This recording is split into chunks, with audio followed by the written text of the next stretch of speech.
بسم اللہ الرحمن الرحیم۔ منہج کارپوریشن جدہ برائے پروڈکشن و ڈسٹریبیوشن آپ حضرات کی خدمت میں قصص الانبیاء کا مبارک سلسلہ پیش کرنے کی سعادت حاصل کر رہا ہے۔ اب آپ اس مبارک سلسلے کا چھٹا حلقہ سماعت فرمائیں۔ برادران اسلام، واجب الاحترام بزرگوں، دوستوں، بھائیوں، عزیز نوجوانوں، قصص الانبیاء علیہم الصلاۃ والتسلیم کے سلسلہ دروس میں سیدنا ابراہیم الخلیل علیہ السلام کے بارے میں ہم درس میں آیات مبارکہ کی تلاوت کے بعد تشریح و تفصیل کر رہے تھے۔ سیدنا ابراہیم الخلیل علیہ السلام نے جب اپنی قوم سے، اپنے خاندان سے، وقت کی مقتدرہ قوتوں سے ٹکر لی اور بتوں کو توڑ ڈالا، جو الحمدللہ آپ سن چکے، تو اتنی بڑی ناکامی کے بعد چاہیے تو یہ تھا کہ ان کو کچھ عقل آتی، چاہیے تو یہ تھا کہ وہ کچھ حقائق کو سمجھ لیتے، مسائل کو سمجھ لیتے کہ بھی جو ٹوٹ گئے ہیں وہ خدا کیسے ہو سکتے ہیں، یا خدا کے درمیان اور ہمارے درمیان واسطہ کیسے بن سکتے ہیں، جو اپنی حفاظت نہ کر سکے وہ ہمیں کیا چھڑائیں گے۔ یعنی ان کو مسئلہ سمجھ آنا چاہیے تھا، لیکن بجائے سمجھ آنے کے جہالت میں اور دشمنی میں اور عداوت میں وہ اتنے آگے بڑھ گئے کہ انہوں نے ایک فیصلہ کیا کہ یہاں قرآن پاک نے سورۃ الصافات میں فرمایا ہے کہ انہوں نے آپس میں یہ طے کر لیا، قالوا ابنوا له بنيانا فألقوه في الجحيم۔ اور دوسری جگہ قرآن کیا، قالوا حرقوه وانصروا آلهتكم ان كنتم فاعلين۔ اس جگہ قرآن کہتا ہے کہ سب نے مل کے فیصلہ کیا کہ حضرت ابراہیم کو جلا دو۔ یہاں بھی قرآن نے دوسرے اسلوب میں بیان کیا کہ قالوا بنوا له بنيانا فألقوه في الجحيم۔ انہوں نے کہا کہ ایک عمارت بنائے، ایک دیوار بنائے، جگہ بنائے، آگ جلائے، اس میں اس کو ڈال دیں، اعوذ باللہ، آگ میں، تاکہ ابراہیم علیہ السلام جو ہے وہ جل۔ تو علماء کرام نے اور مورخین نے لکھا ہے کہ وہ ایک جگہ تھی حبیہ، اس جگہ میں ایک ارض تھی، ارض صلبہ، یعنی خشک زمین، بالکل بنجر بیکار قسم کی زمین۔ تو 1 میل بئی ضرب 1 میل میں انہوں نے دیوار دی اور اس میں آگ کے لیے لکڑیاں جمع کرنی شروع کی۔ اور ان کی جہالت کا یہ عالم تھا کہ وہ، یعنی ان کی عورتیں، مرد منتیں مانتے تھے کہ میرا بچہ بیمار ہے، دکھ ہے، پریشانی میں مبتلا ہوں، خدا کرے ٹھیک ہو جائے تو میں ابراہیم کو جلانے کے لیے اتنی لکڑیاں نہ لوں گا۔ اصل بات یہ ہے کہ آپ ان واقعات کو، اللہ کے قرآن کے جو واقعات ہیں، یہ تاریخی قصے نہیں ہے کہ ہم پڑھیں اور گزر جائیں، یا ہم جیسے قصے کہانیوں کی کتابیں سرانے رکھ لیتے ہیں کہ یار نیند نہیں آ رہی ذرا تھوڑا سا پڑھ لو۔ اللہ کا قرآن اس لیے نہیں ہے۔ اللہ کے قرآن میں عبر ہیں، مواعظ ہیں، تذکرہ ہے، ہدایات ہیں، کہ سب سے پہلے تو آپ اسی بات کو دیکھیں کہ بھی ایک دائی جب اللہ کی توحید کے لیے کھڑا ہوتا ہے تو اس کو کتنی تکلیفوں کا سامنا کرنا پڑتا ہے۔ آج اگر آپ اپنے محلے میں، اپنے علاقے میں، اپنے برادری میں توحید کی بات کریں، آپ کہتے ہیں جی شرارت ہو جائے گی، جھگڑا ہو جائے گا، بس گزر رہی ہے، بات نبھ رہی ہے، بس ٹھیک ہے، جب کسی کو اللہ چاہیں گے ہدایت دے دیں۔ آپ اگر کسی ایسے مقام پہ بیٹھے ہوں کہ آپ کے سامنے شرک ہو رہا، آپ کے سامنے بت پرستی ہو رہی، آپ کے سامنے قبور پہ سجدے ہو رہے ہوں، آپ کے سامنے قبروں کا آگے باقاعدہ چوما جا رہا ہو، طواف کیا جا رہا ہو، ہاتھ باندھ کے معتقدین کھڑے ہوں، الٹے پاؤں چل رہے ہوں، یا مزارات اولیاء پہ گانے بجانے مجرے قوالیاں ہو رہی ہوں، آپ جرت نہیں کریں گے حق بات کریں۔ اور پڑھا لکھا آدمی اس کو یہ سمجھتا ہے کہ جی آپ کو کیا پڑھی ہے، چھوڑیں جی، آپ اپنی بات کریں، چھوڑیں، دفع کریں، ٹھیک ہے، ہمیں کیا ہے، ہم کیوں خام خواہ جا کے مصیبت مول لے لیں۔ لیکن درس ابراہیم علیہ السلام سے سمجھو کہ اللہ کی توحید کے لیے پیغمبر نے کتنی بڑی ٹکر لی. جب تک اللہ کی توحید کے لیے آپ ٹکر نہیں لیں گے تو توحید کا مسئلہ حل کیسے ہو؟ آپ تو اس نسخے کو گھر میں لے کے بیٹھے رہے مخالفت کے ڈر سے کہ مخالفت ہوگی. اللہ فرماتے ہیں دیکھو کہ میرا نبی ہے، خلیل اللہ ہے، اور پیغمبر بھی وہ کہ جس کی ذریت میں نے نبوت رکھی ہے، جس کے پورے خاندان میں نبی میں نے بھیجے ہیں. اس کی امتحان کا عالم دیکھو کہ ساری قوم ایک طرف ہے، باپ ایک طرف ہے، ماں ایک طرف ہے، قوم ایک طرف ہے. صرف کھڑا نہیں، یہ نہیں کہہ رہا کہ تم غلط کر رہے ہو، نصیحت کرتے رہے، ہدایت کرتے رہے، تقریر کرتے رہے. جب دیکھا کہ اثر نہیں ہوتا تو جا کے خطوں کو توڑنا. آپ اندازہ فرمائیں کہ اس وقت اس دائی پہ کیا گزری ہوگی جب ایک آدمی اکیلا کھڑا ہو اور ساری دنیا اس کے مخالف. اور اسی طرح ہمیں ان دروس سے یہ سبق ملتا ہے کہ جہالت کی حد دیکھو کہ بتوں کے پوجنے والے، پتھروں کے پوجنے والے خود کہہ رہے ہیں کہ بھئی یہ بولتے نہیں ہیں، یہ بول کے بتا بھی نہیں سکتے، اعتراف بھی کر رہے ہیں لیکن پھر چوم بھی رہے ہیں. یعنی اس سے بڑی کو بات ہوگی کہ اللہ کے قرآن نے ان کی کلام کو نقل کیا ہے نا کہ قالوا حرقوہ وانصروا آلہتکم، کیا وہ مل کے ہم ابراہیم کو جلاؤ اور اپنے خداؤں کی مدد کرو. خدا بندوں کی مدد کرتا ہے یا بندے خدا کی مدد کرتے ہیں؟ یعنی آپ اندازہ کریں کہ ایسے یعنی بودا خدا ہے کہ وہ بندوں کی مدد کا محتاج ہے، لیکن اس کے باوجود بھی قومیں کھڑی ہیں، عقیدہ وہی ہے. یہی عالم بھی عین ہی آج ہمارے مسلمانوں میں ہے کہ ہمارے کروڑوں مسلمان، کروڑوں، 1-2 لاکھ نہیں، کروڑوں مسلمان جو ہیں وہ قبروں پہ سجدے پہ اور قبر پرستی پہ اور قبروں پہ مانگنے میں مبتلا ہیں. حالانکہ ان کو پتا ہے کہ ان کو دفن ہم نے کیا ہے، ان کی قبریں ہم نے کھودی ہیں، ان پر روزے ہم نے بنائے ہیں، ان کے مدار ہم نے بنائے ہیں، یہاں پر مسجدیں ہم نے بنائی ہیں، ان سارا انتظامات ہم نے کیا ہے. تو سارے انتظامات ہم کر رہے ہیں، لیکن اب مشکل کشا وہ ہو گئے. وہی عالم ہے کہ بھئی جو اس دور میں جہالت تھی، جو نوح علیہ السلام کے زمانے میں جہالت تھی، جو ابراہیم علیہ السلام کے زمانے میں جہالت تھی، جو سرکار دو عالم صلی اللہ علیہ وسلم سے پہلے جہالت تھی، وہی آج بھی موجود ہے. یعنی آپ بڑے بڑے لکھے، چلو بھی ٹھیک ہے، آپ کہہ سکتے ہیں بھی ہمارے لوگ کچھ جاہل ہوتے ہیں، ٹھیک، چلو زیادہ پڑھے لکھے نہیں. اچھا بھی ہندو جو ہیں ان میں بھی اکثریت جاہلوں کی، لیکن یہودی نصرانی تو پڑھے لکھے ہیں. ان کا تو عام بندہ بھی جاہل نہیں ہوتا، ان کے یہاں تو تعلیم لازمی ہے. ان کو تو اب آپ انہی کے بارے میں دیکھ لیں کہ ان کے مذہب کا کیا عالم ہے کہ آپ 1 ہفتہ گناہ کرتے رہیں اور پادری کے سامنے آ کے اپنے گناہوں کا اقرار کر دیں، وہ معاف کر دیں. یعنی آپ اندازہ فرمائیں کہ گناہوں کی معافی کا چارج جو ہے وہ پادری صاحب کے پاس ہے، اور پادری خود بھی چاہے وہ گناہوں میں مبتلا ہو. اور کتنا عجیب سا عقیدہ ہے کہ جی ہم صلیب کی اس لیے قدر کرتے ہیں، ہم نے گلے میں رکھی ہوئی ہے، ہم جیب پر نشان بناتے ہیں، گھر سے نکلنے سے پہلے ہم کراس کا نشان بناتے ہیں کہ عیسیٰ علیہ السلام کو جو صلیب دیا گیا نا، اس کو ہم یاد کر رہے ہیں کہ عیسیٰ علیہ السلام جو ہے وہ سولی پہ چڑھ گئے اور ہمارے سارے گناہوں کا کفارہ کر گئے. وہ اللہ کے بندے جب سولی پہ چڑھ گئے، جو اپنی ذات کو نہیں بچا سکے تمہیں کیا بچائیں گے؟ ان کو بھی سمجھ نہیں آتا. تو اس لیے اب آپ ان قرآن کے ان واقعات کو جب پڑھیں تو اس میں ذرا غور کریں اور ایک آیت کو بار بار پڑھیں. ایک دفعہ نہیں، آپ 3-4 آیتیں مثلا پڑھیں، لیکن ان کو بار بار پڑھیں. اللہ کے قرآن کا معجزہ دیکھیں کہ آپ جتنا زیادہ پڑھیں گے اور غور کریں گے، قرآن خود بخود سینے میں اترنا شروع ہو جائے گا، چاہے وہ آپ زبان نہ بھی جانتے ہوں، آپ ترجمہ نہ بھی جانتے،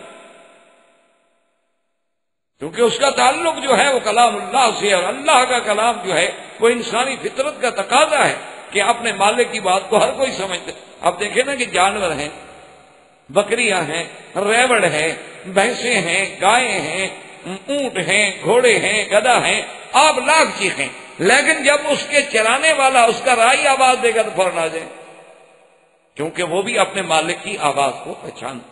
تو ہم کیسے بندے ہیں کہ مالک کا کلام نہ پہچانے؟ یہ ہو سکتا ہے؟ فرق صرف اتنا ہے کہ قرآن کے آداب ہیں کہ آپ باوضو ہوں، آپ کسی صاف ستھری جگہ پہ بیٹھے ہوں، اگر آپ کا بستر ہے تو چادر جو ہے پاک ہو، اور سامنے آپ قرآن کھول کے اور ایک آیت کو آپ بار بار پڑھیں اور اس پہ غور کریں اور اللہ سے دعا مانگیں کہ میرا مولا ہم تو اجمی لوگ ہیں، یہ تیرا کلام ہے اور عربی زبان میں ہے، ہم اس کے حقائق کا ادراک تو نہیں کر سکتے لیکن کچھ نہ کچھ تو ہمیں سمجھ آ جائے۔ تو آپ جب پڑھیں گے 2 دفعہ 3 دفعہ 4 دفعہ 5 دفعہ تو پھر اللہ کے قرآن میں آپ کا معانست ہونی پیدا شروع ہو جائے گی، تو پھر آپ کو بات سمجھ آئے گی، اور پھر جب سمجھ آنی شروع ہو تو پھر غور کریں کہ آخر ابراہیم علیہ السلام نے ایسا کیوں نہ کیا کہ چلو جی قوم نہیں مانتی تو نہ مانے، ہم کیوں خامخواہ لڑائی لیں، نہیں مانتی نہ مان۔ جیسے آج کل ہمارے ہاں محاورہ ہوتا ہے نا جی تو اپنی نبیڑ تینو ہور نال کی، یعنی تم اپنی نبیڑتے رہو، تمہیں کیا دوسرا کیا کرے۔ اسلام یہ نہیں چاہتا، اسلام نے تو تمہیں خیر امت بنا کے بھیجا،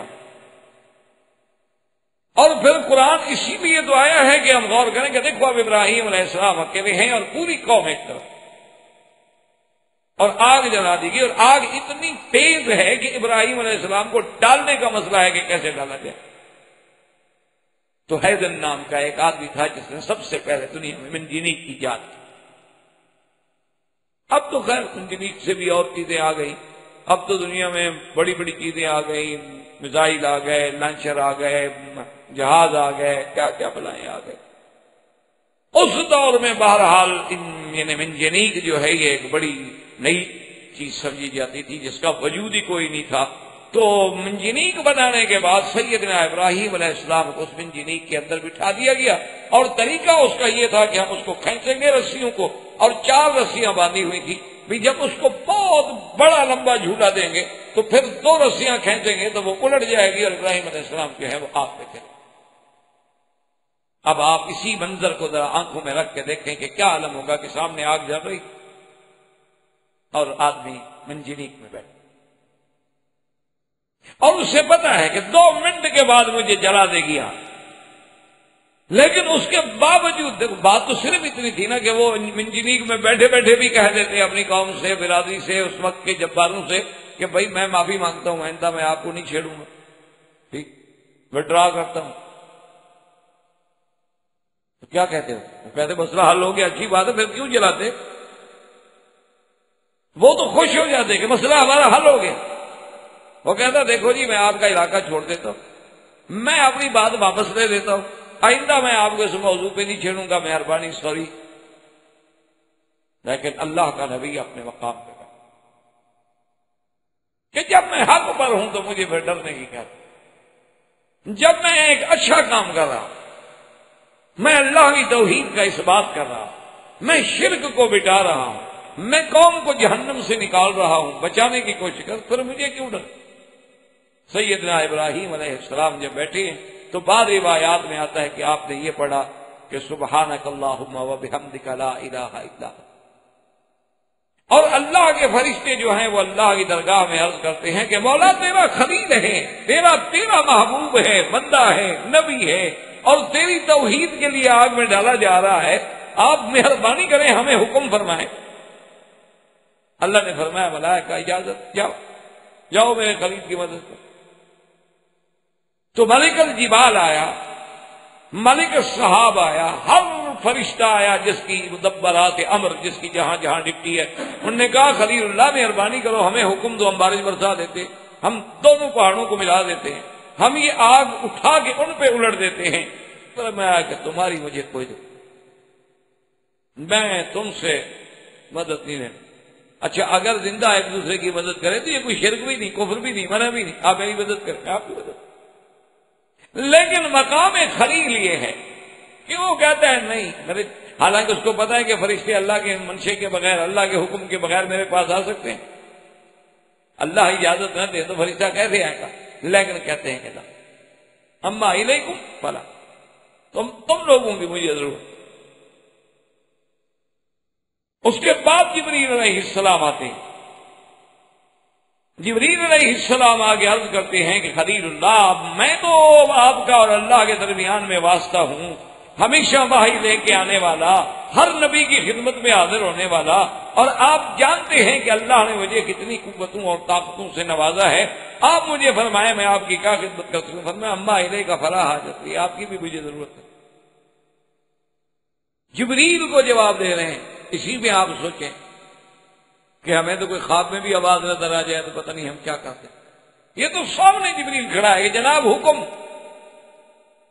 اور پھر ابراہیم علیہ السلام کو یہ شبہ بھی نہیں کہ پتہ نہیں جبریل میری مدد کر سکے گا کہ نہیں کر سکے گا،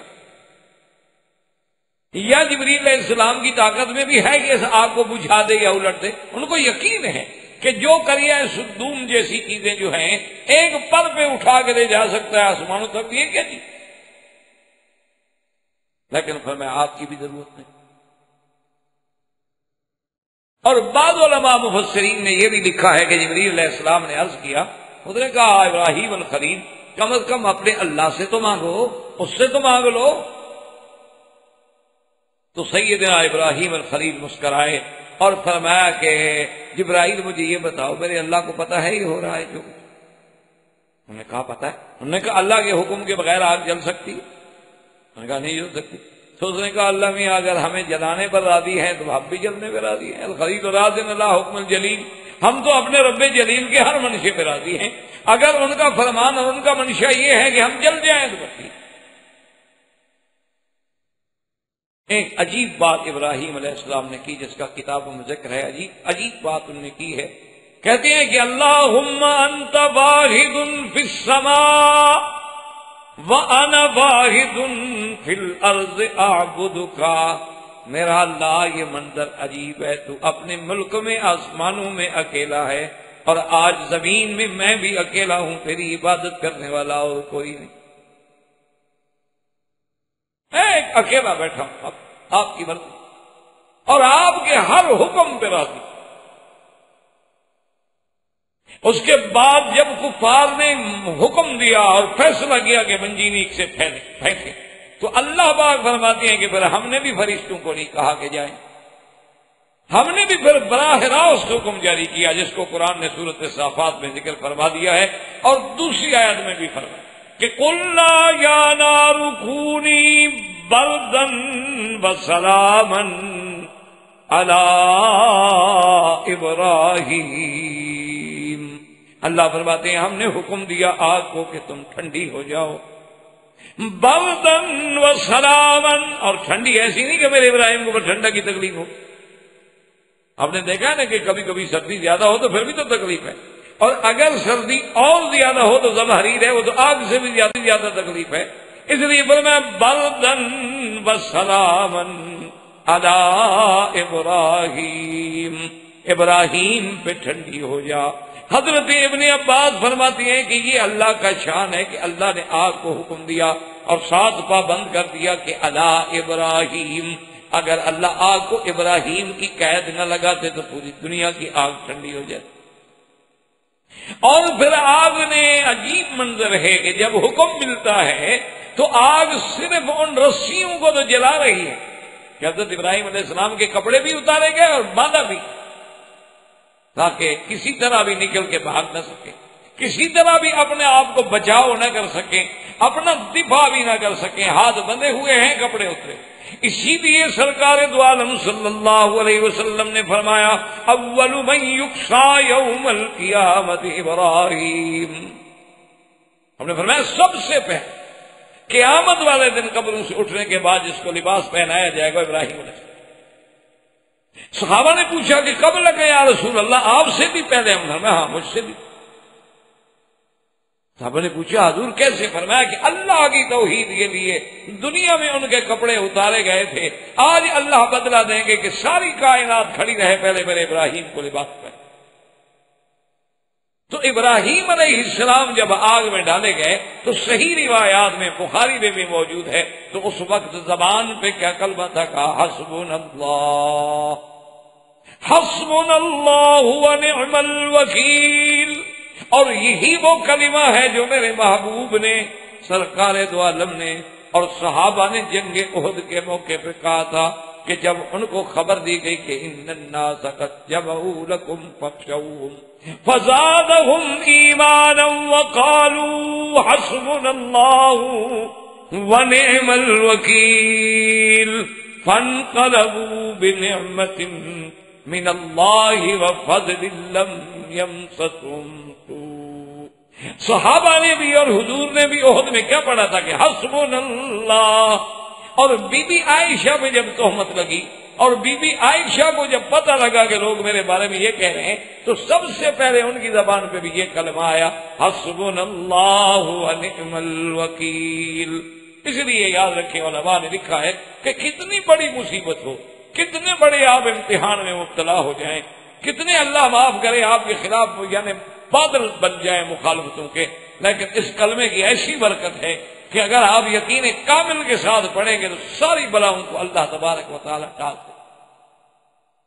اسی لیے بعض علماء کرام نے محض اس کلمے پر کتابیں لکھی، یعنی حسبنا اللہ ونعم الوکیل کے فضائل، حسبنا اللہ ونعم الوکیل پڑھنے کے فوائد پہ باقاعدہ مؤلفات ہیں، باقاعدہ کتابیں لکھی گئی ہیں. اور البتہ یہ بات ضرور ہے کہ بعض بزرگ کہتے ہیں 300 دفعہ پڑھیں، بعض کہتے ہیں 313 دفعہ پڑھیں، بعض کہتے ہیں 500 دفعہ پڑھیں، بعض کہتے ہیں 600 دفعہ پڑھیں. تو مختلف پڑھنے کے تو طریقے ہو سکتے ہیں، لیکن اس میں تو کسی کا اختلاف نہیں ہو سکتا ہے کہ جب یہ آدمی کلمہ پڑھے اور خدا پہ یقین کامل ہو تو اللہ تبارک و تعالیٰ اس کو سرخرو فرماتے ہیں اور ہر مصیبت سے بچا دیتے ہیں. اگر سیدنا ابراہیم الخلیل کی زبان مبارک سے نکلا تو یہی کلمہ نکلا. اور سرکار دو عالم صلی اللہ علیہ وسلم سیدنا محمد الرسول اللہ اور آپ کے صحابہ کی زبان سے کلمہ نکلا تو یہی نکلا حسبنا اللہ ونعم الوکیل.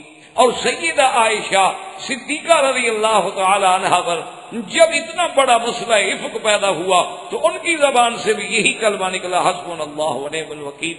تو سیدنا ابراہیم علیہ السلام کو جب آگ میں ڈالا گیا تو اللہ کی شان دیکھیں کہ آگ نے رسیاں تو جلا دی لیکن ابراہیم علیہ السلام کچھ نہیں. اور بعض روایات میں ہے کہ وہ جبریل علیہ السلام ساتھ کھڑے، یعنی اس وقت بھی ساتھ کھڑے ہیں اور ابراہیم علیہ السلام کی پیشانی سے پسینہ پہنچ رہے ہیں. صرف اتنی احساس ہوا کہ پسینہ آ گیا اور روشنی. اور اس آگ میں 1 دن نہیں، 2 دن نہیں، 3 دن نہیں، بعض روایات کے مطابق 40 دن اور بعض روایات کے مطابق 50 دن ابراہیم علیہ السلام نے گزارے.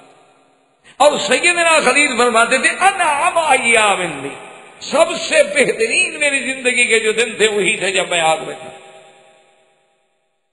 کہ جنت کا کھانا، جنت کی نعمتیں، جنت کی پوشاک، جنت کا لباس اور سیدنا ابراہیم علیہ السلام کی راحت. تو آپ کی کتابوں میں یہ بھی آتا ہے کہ آپ کی ماں آخر ماں ہے، کچھ ہے کافرہ ہے، باپ کے بیٹے کے عقیدے پہ نہیں لیکن بیٹا آگ میں ہو. تو جب ڈال دیے گئے تو باہر کھڑی کھڑی رو رہی ہے، آخر ماں ہے، آخر کچھ ہو جائے باپ ہے. جب ابراہیم علیہ السلام کو آگ میں ڈال دیا گیا تو باپ اور ماں دونوں باہر کھڑے ہو جاتے ہیں خفیہ مقام پہ اور رونا شروع کر دیتے کہ میرا ہمارا بیٹا جل گیا. اللہ تبارک و تعالیٰ نے حکم دیا ملائکہ کو کہ ان کے سامنے ابراہیم علیہ السلام تک حجاب ہٹا دو آگ کے کہ اپنی آنکھوں سے دیکھ لیں کہ ابراہیم بیٹھے. جب ان حجابات کو ہٹایا گیا تو اس لیے علماء نے لکھا ہے کہ اعجب کلمۃ قالہا ابو ابراہیم، کہ سب سے عجب کلمہ ہے جو انہوں نے کہا. کہنے لگے کہ نعم الرب رب ابراہیم، کہ ابراہیم رب تو تیرا رب ہے جس نے تیری آگ میں بھی حفاظت. اور ماں جب رونے لگی اور ماں نے فریاد کی تو اللہ نے حکم دیا کہ اس کی ماں کے لیے، کیونکہ ماں دور سے چیختی ہے روتی ہے، کہتی ابراہیم ایک دفعہ تو مجھے اندر آنے دو، میرے لیے بھی دعا کر دو، میں ایک دفعہ تو بیٹے کو مل لوں. تو ابراہیم علیہ السلام نے دعا کی، اللہ نے حکم دیا کہ داخل ہو، آگ کو مت جلاؤ. ابراہیم کی اماں آئی فقبلت علی راسہ، بوسہ بھی دیا، ملاقات بھی کی، فاطنقتھا، گلے سے بھی لگایا لیکن اسلام نہیں لیا. پھر واپس. تو اتنے دن گزارنے کے بعد، آگ کے امتحان سے گزرنے کے بعد تو ہمیں کیا درس قرآن پاک کے قصے سے سبق ملتا ہے کہ اگر اللہ کی توحید کے لیے، جیسے کہ حضور نے فرمایا تھا کہ لا تشرک باللہ ان قتلت او حرقت، کہ اے ایمان والوں اگر اللہ کی توحید کے لیے تمہیں آگ میں بھی ڈال دیا جائے، تمہیں جلا ڈالا جائے، تمہیں ٹکڑے ٹکڑے کر دیا جائے، لیکن شرک نہیں کرنا۔ ہمیں کیا سبق ملا اس قصے سے؟ یہی وہ بات تھی نا آخر جس نے سیدنا بلال رضی اللہ تعالی عنہ کو تڑپنے پہ مجبور کر دیا کہ تڑپ رہے ہیں، انگاروں پہ ڈالا جا رہا ہے، آگ پہ ڈالا جا رہا ہے، سینے پہ پتھر رکھے جا رہے ہیں، کوڑے برسائے جا رہے ہیں، اور اسی شدت عذاب میں بلال بے ہوش ہو جاتے ہیں۔ لیکن جب ہوش آتا ہے تو زبان پہ ایک ہی بات ہے، احد احد۔ تو سیدنا ابراہیم علیہ السلام آگ سے بھی نکلا۔ اب جب آگ سے نکل آئے تو اس آگ کے فوراً بعد انہیں اس وقت کے بادشاہ نے بلایا۔ اب اسے پتہ لگ گیا بھی عجیب بات ہے، اس کا مطلب یہ ہے کہ ہم اس کا مقابلہ یوں تو نہیں کر سکتے، اس کا معنی ہے کہ اس کے ساتھ کوئی ڈائلاگ کریں، مذاکرات کریں۔ اور اسے یہ ضرور ناز تھا کہ میں بادشاہ ہوں، میرے پاس اتنا بڑا ملک ہے، اور پھر میرے وزیر ہیں، مشیر ہیں، اور ابراہیم علیہ السلام اکیلا ہے جس کا کوئی ساتھی بھی نہیں۔ چلو اگر ہم اس طرح اس کو شکست نہیں دے سکے، وہ آگ سے بھی کسی طرح بچ گیا ہے، تو اب اس کا علاج یہ ہے کہ ہم اس کے ساتھ بات کرتے ہیں تاکہ ہم اسے باتوں میں شکست دے سکیں، شاید تاکہ ہمارا مسئلہ حل ہو جائے۔ ورنہ یہ تو عجیب بات ہو گئی کہ پوری طاقت ایک طرف ہے، اکیلا ابراہیم ایک طرف ہے، اور وہ بھی جوان آدمی، فتح یذکرہم یقال لہ ابراہیم۔ بادشاہ نے حکم دیا کہ ابراہیم علیہ السلام میرے پاس آئیں اور میرے ساتھ بات کرنے فرمائیں۔ مشہور تاریخی روایات کے مطابق یہ بادشاہ جو ہے ملک بابل، اور اس کا نام تھا نمرود۔ اور یہ بات بھی ہمیں تاریخ میں پتہ چلتا ہے کہ دنیا میں 4 بادشاہ ایسے گزرے ہیں جنہوں نے اپنے دور میں گویا پوری دنیا پہ حکومت، ورنہ ان کے بعد کوئی ایسا آدمی پھر نہیں آیا، یعنی اپنے اپنے دور۔ آج تو دنیا بدل گئی، آج تو حالات ہی بدل گئے۔ وہ 4 بادشاہ جو تھے، 2 مسلمان اور 2 کافر۔ مسلمانوں میں 2 بادشاہ جنہوں نے پوری دنیا پہ گویا کہ سلطنت کی ہے، ایسی کسی کو نہیں ملی، ایک سیدنا سلیمان علیہ السلام اور ایک ذوالقرنین۔ یہ ایسے دونوں بادشاہ ہیں کہ ان کو اللہ نے جو چیز اور جو نعمتیں اور جو قوت اور جو طاقت اور جو شوکت اور جو وسعت عطا فرمائی ہو کسی کو نہیں۔ اور کافروں میں بھی 2 بادشاہ گزرے ہیں، ایک نمرود اور ایک بخت نصر۔ انہوں نے بھی اپنے دور میں گویا کہ پورے اس وقت کی آبادی پہ حکومت کی ہے۔ ان میں یہ نمرود تھا جس نے 400 سال تک حکومت کی۔ اس دور میں لوگوں کی عمر جو ہے 500 600 1000 سال۔ تو یہ نمرود جو ہے ملک بابل جو ہے بہت بڑا جابر، جبار، متکبر۔ ابراہیم علیہ السلام آگے، اس کو بھی اللہ نے اپنے قرآن میں سیدنا ابراہیم کے قصے میں، اسی لیے میں نے آپ کو عرض کیا تھا نا کہ ابراہیم علیہ السلام کا جو قصہ ہے عجیب بات ہے کہ اللہ نے 25 سورتوں میں اس کا ذکر کیا، اور اللہ تبارک و تعالیٰ نے قرآن پاک کی 73 آیات میں صرف ابراہیم علیہ السلام کا قصہ ذکر۔ تو اس مناظرہ ابراہیم علیہ السلام نمرود کے ساتھ جو اس کو بھی اللہ نے قرآن الم تر الی الذی حاج ابراہیم فی ربہ ان آتاہ اللہ الملک اذ قال ابراہیم ربی الذی یحیی ویمیت قال انا احیی وامیت قال ابراہیم فإن اللہ یأتی بالشمس من المشرق فأت بها من المغرب فبہت الذی کفر واللہ لا یہدی القوم الظالمین۔ اللہ فرماتے ہیں کہ میرے نبی علم تر الی الذی، یعنی علم تعلم، رؤیت جو ہے یہاں علم کے معنی میں ہے کہ میرے محبوب آپ کو علم ہے کہ ابراہیم علیہ السلام کا جو بادشاہ ہے وقت کے ساتھ مناظرہ ہو، وہ بادشاہ کون تھا؟ نمرود. اور مناظرہ جب ہوا تو نمرود نے بھی دعویٰ کیا تھا کہ میں بھی خدا ہوں. ابراہیم علیہ السلام نے کہا کیسے تم خدائی کا دعویٰ کرتے ہو؟ خدا تھوڑے ہو تم. میں کہا کیوں؟ تم مجھے خدا نہیں مانتے؟ انہیں تمہارا خدا کون ہے؟ ربی الذی یحیی و یمیت. میرا رب تو وہ ہے جو جلاتا بھی ہے جو مارتا بھی ہے. اب بادشاہ ہے کہتا ہے انا احیی و امیت. کہتا ہے ابراہیم علیہ السلام اگر رب کی یہ صفت ہے کہ مارتا ہے اور جلاتا ہے تو یہ تو میں بھی کر سکتا ہوں. کیسے کر سکتے ہو جی؟ 2 قیدیوں کو جیل سے بلا لیا جن کے بارے میں سزا ہے، ایک کے بارے میں سزا موت کا فیصلہ ہو چکا تھا اور ایک کو ابھی سزا نہیں ہوئی تھی. دونوں کو بلا لیا اور جس کو سزا موت ہوئی تھی کہا جاؤ میں نے تمہیں بری کیا، اور جس کو نہیں ہوئی کہا اس کو قتل کر دو. کہا دیکھو ابراہیم علیہ السلام میں نے دیکھو نا اس کو سزا موت ہوئی تھی گویا مر گیا، میں نے جلا دیا. ابراہیم علیہ السلام سمجھ گئے کہ ایک تو یہ کودن ہے، اس کو بات ہی سمجھ نہیں آئی کہ میں نے کیا کہا ہے اور یہ کیا کہا ہے. بھائی مارنا اور جلانا یعنی کسی چیز کو زندہ کرنا، جلانا، اس میں حیات ڈالنا کہ بندہ کچھ نہیں، لیکن اللہ نے ایک بچے کو پیدا کر دیا، یہ احیا ہے. اور پھر اس کو موت دینا، یہ کہے کہ قیدی کو چھوڑ دینا ہے، کسی کو سزا موت دے دینا. ایسے تو پھر ایک عام بچہ جو ہے وہ بھی کبھی تلوار لے کے نکر میں کھڑا ہو جائے گزرے اس کو مار ڈالے، ہوگا میں بھی خدا ہوں اس لیے کہ میں نے مار دیا. یہ کیا بات؟ اس طرح تو سانپ بھی کسی کو ڈنگ مار کے مار دے تو سانپ بھی خدا ہو گیا. ہر زہریلی چیز جو ہے وہ کسی کو مار دے وہ بھی سانپ، وہ بھی خدا ہو گیا. اچھا شیر آئے دیکھے بندہ کھڑا ہے، اچھا جی نہیں کھاتے، واپس چلا جائے، بچا دیا اس نے بھی بچا دیا. یہ کیا بات؟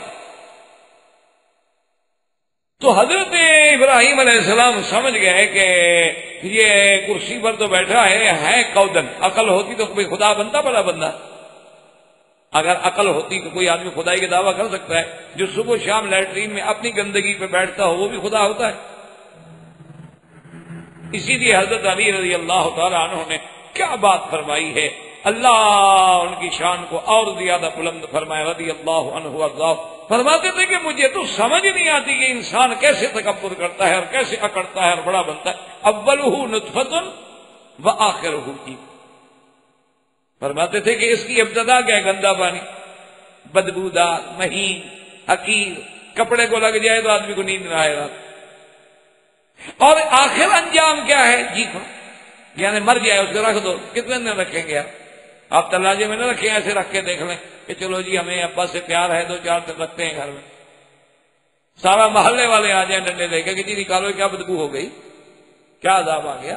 تو فرمایا اول جس کا نطفہ ہے اور انتہا جس کی جیفا ہے وہ کیسے اکڑتا ہے اور تکبر کرتا ہے کہ میں کس بات کی.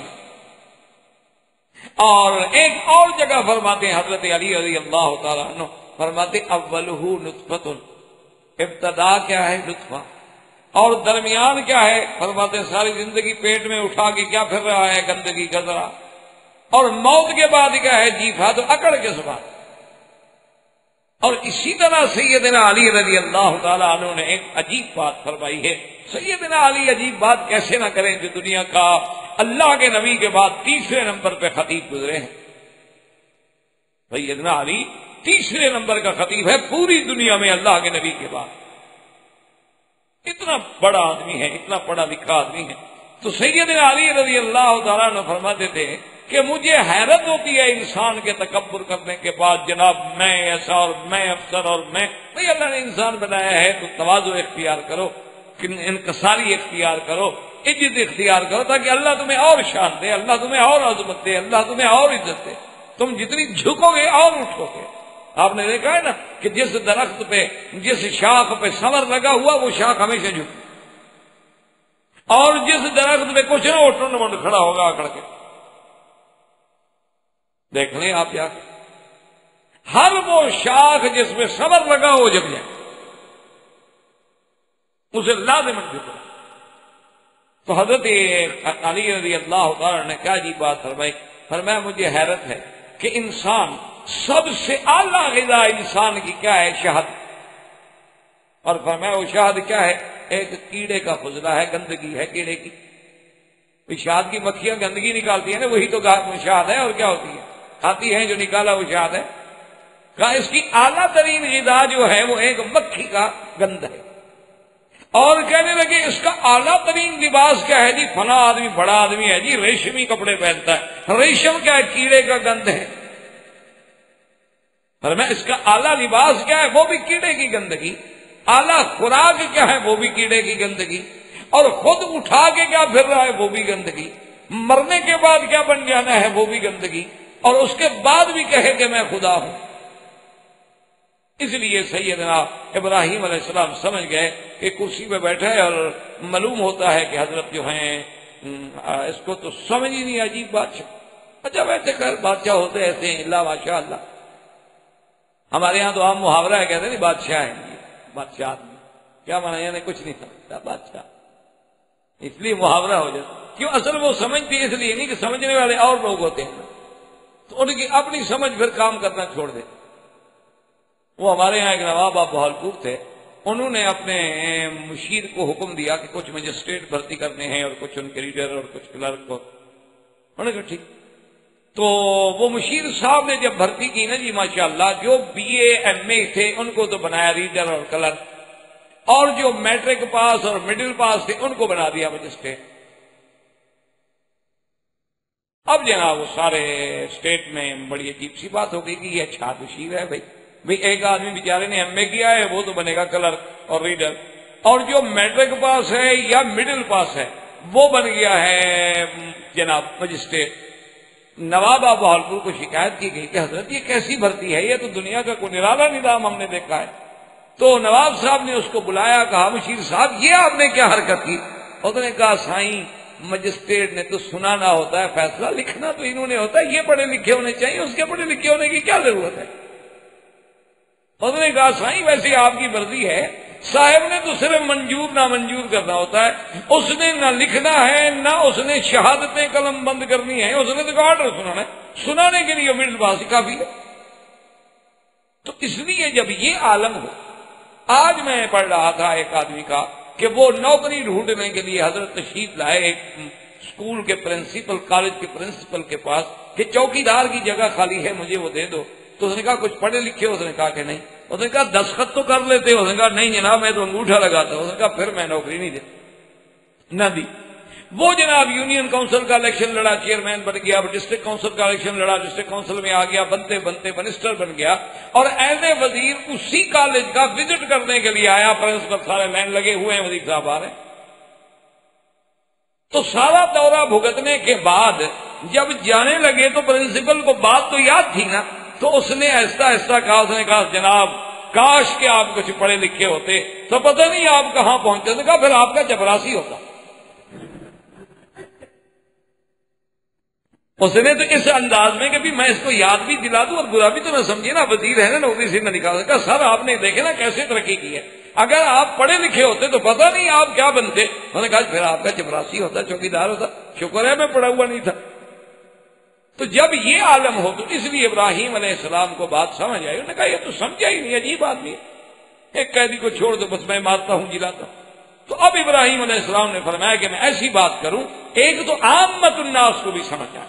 اس لیے علماء نے لکھا ہے کہ یہ بھی ہمیں درس ملتا ہے انبیاء سے کہ جب مناظرہ کر رہے ہو یا مقابلہ کر رہے ہو یا باطل کے ساتھ ٹکر لے رہے ہو تو ایسی بات کرو جو عامت الناس کو سمجھ.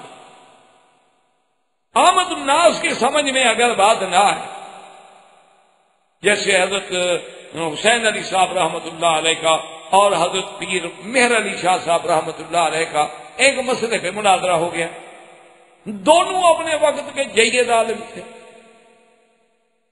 تو جب مناظرہ ہوا تو حضرت مولانا حسین علی صاحب نے قرآن کی ایک آیت پڑھی تو اس کا ترجمہ بیان فرمایا. تو پیر صاحب نے فرمایا کہ حضرت پہلے یہ بتائیں کہ یہ کون سی کلی ہے. تو حضرت غصے میں نے کہا پیر صاحب کیا کہہ رہے، یہ کلی جزی کہاں سے نکل آئی؟ میں قرآن پڑھتا ہوں تم کلیاں نکال کے بیٹھے ہو. تو اس لیے بات یہ ہے، آپ کو کلی جزی ایک باریک سی ایک علمی اصطلاح ہے، عام لوگوں کو کیا پتا کہ کلی کیا ہے جزی کیا ہے. ذاتی کیا ہے، حقیقی کیا ہے، عطائی کیا ہے، حکمی کیا ہے، ان کو کیا پتا ہوتا ہے ان مصطلحات کا؟ ابراہیم علیہ السلام نے اب پھر وہ بات کی جو حسن ظاہراً بھی ہو، آپ نے فوراً حکم دیا، فرمایا اچھا کوئی بات نہیں، فَإِنَّ اللَّهَ يَأْتِي بِالشَّمْسِ مِنَ الْمَشْرِقِ فَأْتِ بِهَا مِنَ الْمَغْرِبِ۔ ایک تو وہ حران سارے بت پرست بھی تھے، آگ پرست بھی تھے، اور نجوم پرست بھی تھے، سورج اور چاند کے بھی پوجا کر رہے ہیں۔ آپ نے فرمایا کہ میرا رب وہ ہے جو سورج کو روزانہ مشرق سے نکالتا ہے، اگر تو بھی خدا ہے تو ایک دن کے لیے کم از کم اس کے نظام کو الٹ دو، ایک دن کے لیے تو اس کو مغرب سے یوں گھما دو۔ ان اللہ یاتی بالشمس من المشرق فات بها من المغرب فبہت الذی کفر واللہ لا یہدی القوم الظالمین۔ اب جب ابراہیم علیہ السلام نے یہ دلیل پیش کی تو کافر ہکا بکا رہ گیا، حیران ہو گیا کہ کیا جواب دوں۔ اللہ فرماتے ہیں کہ ہم ظالموں کو ہدایت نہیں کرتے، ہدایت تو ان کو ملتی ہے جو میرے آگے جھکنے والے ہوتے ہیں، جو حد سے نکلنے والے ہوں، تجاوز والے، ان کو تو ہدایت نہیں ملتی۔ اب کیا جواب دے، کہاں کیسے سورج کو پھیر کے لے آئے؟ لیکن ایک بات یاد رکھیں کہ اللہ کی شان دیکھیں کہ سرکار دو عالم صلی اللہ علیہ وسلم نے فرمایا ہے کہ علامات قیامت میں سے ایک علامت قیامت یہ بھی ہے کہ طلوع الشمس من مغربها، کہ سورج جو ہے مشرق کے بجائے مغرب سے نکلے گا، مغرب سے طلوع ہوگا۔ اور حضور صلی اللہ علیہ وسلم نے فرمایا کہ اذا طلعت الشمس من مغربها اغلقت ابواب التوبہ، کہ جب سورج مغرب سے نکل آئے تو اب توبہ کے دروازے بند، بس اب توبہ ختم۔ تو علماء نے اتنی بڑی اچھی بات، انہوں نے کہا اور بھی تو نشانیاں ہو سکتی تھیں، لیکن سورج کو مغرب سے کیوں نکالا جائے گا؟ انہوں نے کہا وجہ یہ ہے کہ اگر آج بھی کوئی جاہل یہ کہہ دے کہ بھئی نمرود تو سورج کو مغرب سے نہ نکال سکا، لیکن ابراہیم کے رب نے کبھی مغرب سے نکالا ہے؟ بھئی نمرود تو لاجواب ہو گیا، نمرود سے تو جواب نہ بنا، فبہت الذی کفر۔ لیکن اگر آج بھی کوئی بدبخت، کوئی کافر، کوئی ہندو، کوئی یہودی یہ کہہ دے کہ چلو جی نمرود نہ نکال سکا لیکن ابراہیم علیہ السلام کے خدا نے کبھی نکالا، تو معلوم یہ ہوتا ہے کہ اس کی تو روٹین ایسی ہے کہ اس کو کوئی بھی نہیں چھیڑ سکتا۔ اس لیے اللہ تبارک و تعالیٰ نے ایک دن رکھا ہے اپنی قدرت کے اظہار کے لیے کہ ہم جب چاہیں گے تو اس کو یوں بھی پھیر سکتے ہیں، اور پھر سورج کو وہ مغرب سے نکالیں گے۔ اب جناب نمرود لاجواب ہو گیا، اب کوئی بات بنتی نہیں، کیا کریں؟ جب بات نہ بنے تو کیا کریں؟ تو سیدنا ابراہیم علیہ السلام نے اس امتحان آگ کے بعد، مناظرے کی کامرانی اور کامیابی کے بعد دیکھ لیا کہ میری آگ سے زندہ نکل آنے کے بعد بھی لوگ اسلام نہیں لے آئے، کہ حالانکہ اتنا بڑی بات تھی کہ لوگ تو فوراً کلمہ پڑھ رہے تھے کہ بھائی اب تو آنکھوں سے دیکھ لیا تھا معجزہ، لیکن پھر بھی اسلام نہیں لے آئے۔ اور اتنی بڑی مجلس میں بادشاہ اور اس کے تمام پڑھے لکھے عاجز ہو گئے اور پریشان ہو گئے، میرے دلائل کا جواب نہ دے سکے، پھر بھی کوئی مسلمان نہیں ہوتا، تو پھر ایسی قوم کے ساتھ رہنے کا کیا فائدہ ہے؟ فرمایا انی مہاجر الی ربی، چلو اب ہم یہاں۔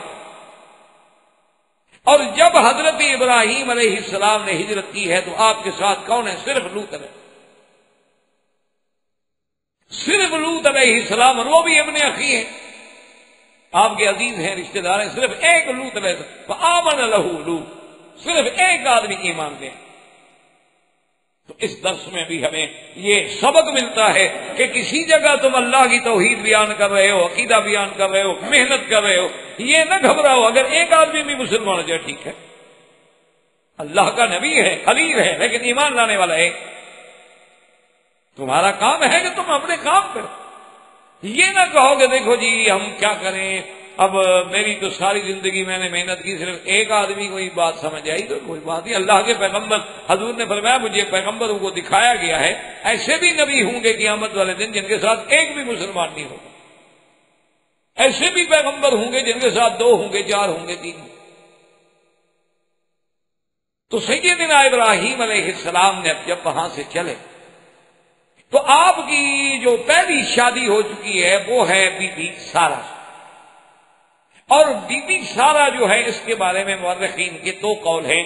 ایک قول تو یہ ہے کہ ملک حران کا جو اس زمانے میں بادشاہ تھا یہ ان کی بیٹی تھی، اور ایک قول یہ ہے کہ نہیں، ابنت عمہ ہاران ایک آدمی تھا جس کے نام پر حران کا علاقہ آباد ہوا، وہ حضرت ابراہیم علیہ السلام کا چچا تھا، ان کی بیٹی۔ اور یہ بھی آتا ہے کہ اجمل نساء العالم بعد حوا، کہ بی بی حوا کے بعد خوبصورت ترین عورتوں میں تھی بی بی سارا۔ اللہ نے اتنا جمال عطا کیا۔ اب سیدنا ابراہیم علیہ السلام، سیدنا ابراہیم الخلیل علیہ السلام اپنی بی بی سارا کے ساتھ ہجرت فرما کے شام کی طرف جا رہے ہیں۔ یہاں بھی یاد رکھ لیں کہ دو قول ہیں کہ آپ نے جب ہجرت کی من ارض بابل تو کدھر گئے؟ قرآن نے تو فرمایا ہے کہ ہم نے ان کو ازدا ہجرت کی الی الارض التي بارکنا، کہ انہوں نے ہجرت کی ایسی زمین کی طرف جس میں اللہ نے برکتیں رکھی۔ تو اب بعض مفسرین کرام رحمت اللہ علیہم کو یہ بھی دھوکا لگا کہ ابراہیم علیہ السلام نے ہجرت کی مکے کی طرف، کیونکہ مکہ ہی ارض مبارک ہے، ان اول بیت وضع للناس الذی ببکۃ مبارکا وہدی للعالمین۔ لیکن یہ بات صحیح نہیں، ابراہیم علیہ السلام آئے ہیں مکے میں، لیکن وہ واقعہ الگ ہے، اور یہ واقعہ ارض بابل سے نکلنے کے بعد شام کی طرف جاتے ہوئے جو آپ جا رہے ہیں تو اس وقت آپ کا مقصد شام ہے، بیت المقدس ہے، جس کے بارے میں قرآن نے خود وضاحت کر دی ہے کہ سبحان الذی اسری بعبدہ لیلا من المسجد الحرام الی المسجد الاقصی الذی بارکنا حولہ۔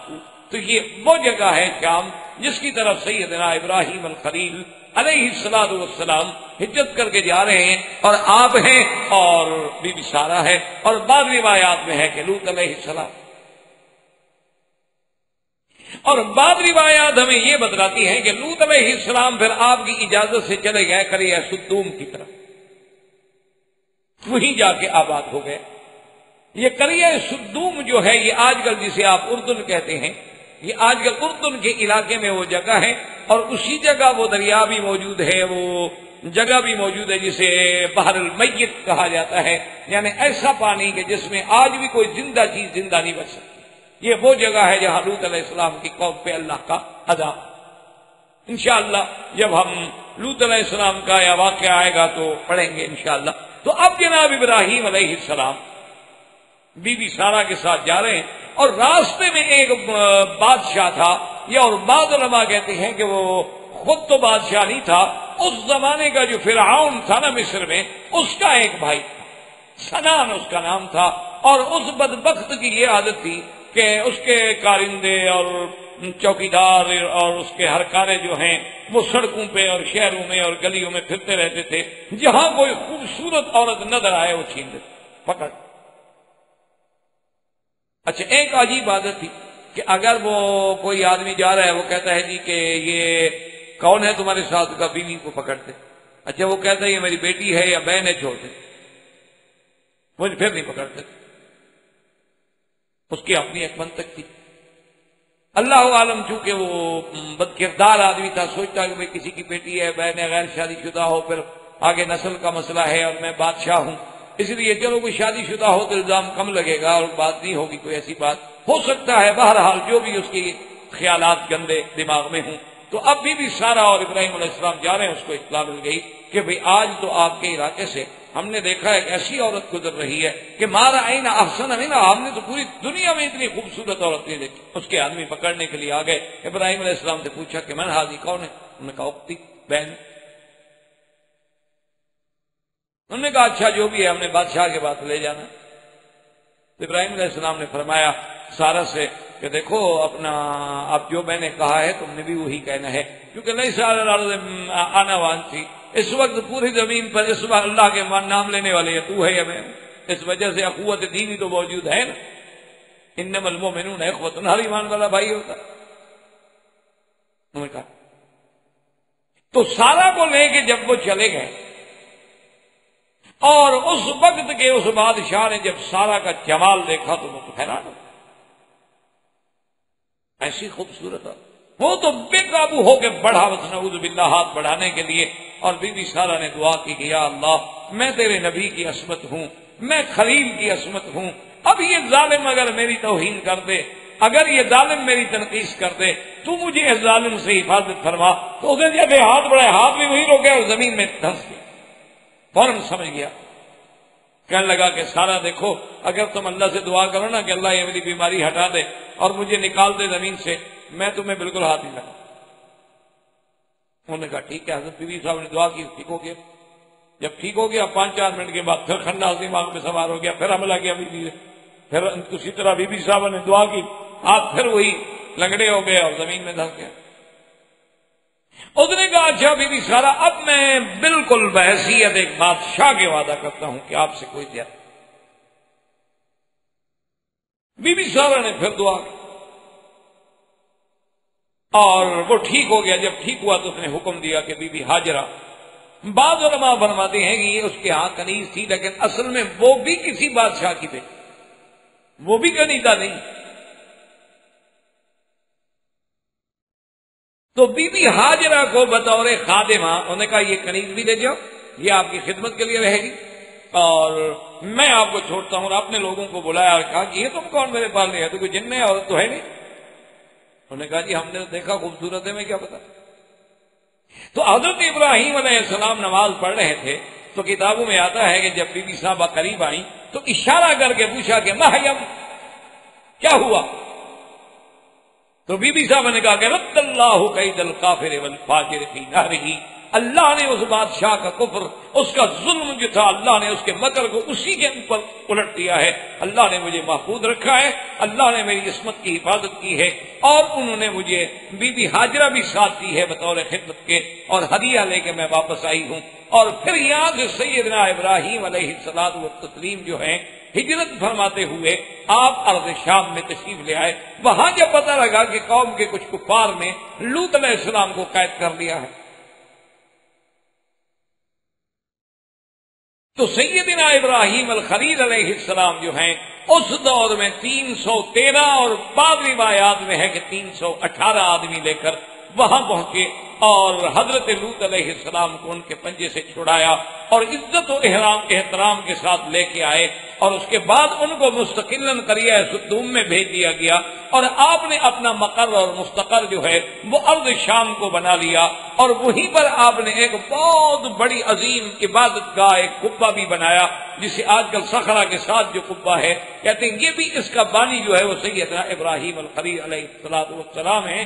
اور وہیں جب آپ رہنے لگے، اور پہلی بیوی جو ہے بی بی سارہ، اس سے آپ کی کوئی اولاد نہیں، اس سے حضرت کی کوئی، چونکہ کہتی ہیں کہ بی بی صاحبہ جو تھی ان میں یعنی وہ عاقرہ تھی، جن کو اولاد نہیں ہوتی، بانجھ تھی، جسے ہم اردو میں کہتے ہیں کہ بانجھ تھی۔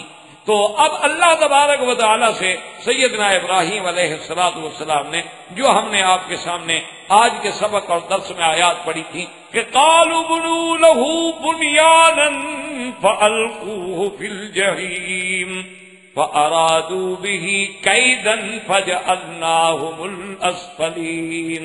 اللہ نے فرمایا ان کافروں نے بڑی کوششیں کی، بڑی قید کی، فکر کیا، تدبیریں کی، لیکن ہم نے ان کو ناکام کر دیا۔ وقال انی ذاہب الی ربی سیہدین، آپ نے پھر ہجرت کی مناظرہ کے بعد، اور اس کے بعد دعا مانگی رب ھب لی من الصالحین فبشرناہ بغلام حلیم۔ اللہ سے دعا مانگی کہ یا اللہ مجھے بھی اولاد عطا فرما، یا اللہ مجھے بھی صالح اولاد عطا فرما، علم و حوصلے والی اولاد عطا فرما۔ تو اب سیدنا ابراہیم علیہ السلام ہجرت کے بعد بی بی سارہ کے اس ابتلا کے بعد شام میں تشریف لے آئے، زندگی باقی تو بات باقی۔ اللہ تعالی اعلم وعلمہ اتم۔ برادران اسلام، واجب الاحترام بزرگوں، دوستوں اور بھائیوں، الحمدللہ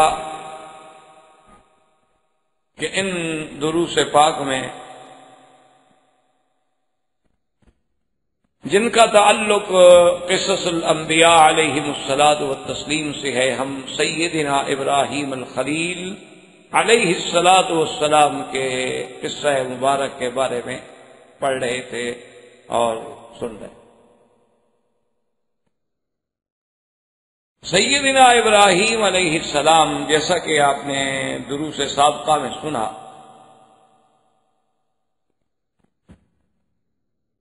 کہ جب ہجرت کر کے تشریف لے جا رہے تھے تو راستے میں ایک جابر بادشاہ نے آپ کی بیوی، آپ کی زوجہ محترمہ بی بی سارہ کو زبردستی آپ سے چھینا،